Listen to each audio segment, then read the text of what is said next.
We've been officially voting in elections in America since 1789, and while it always hasn't been perfect, we've gotten pretty good at it.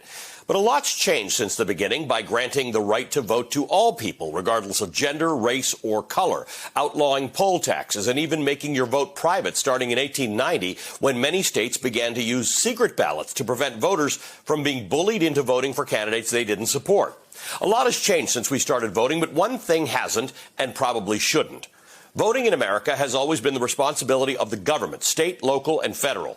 Each has a different role, where state and local jurisdictions handle most everything from voter registration to establishing the rules to tabulating the actual votes. Federal involvement includes enforcing civil rights, monitoring foreign election interference, and certifying electoral votes. Good people can and do often disagree about the role of government in our lives, but we generally agree that government can and should do some things better than we could do on our own, or that the private sector could do. And conducting elections and counting ballots is one of those things. Voting is a constitutional right. It's the government's job to see that it's done correctly, which is why it's shocking that Arizona recently chose to outsource its rights and responsibilities to recount ballots to a private company. Why Arizona is actually recounting ballots in Maricopa County 180 days after the election is a story all on its own.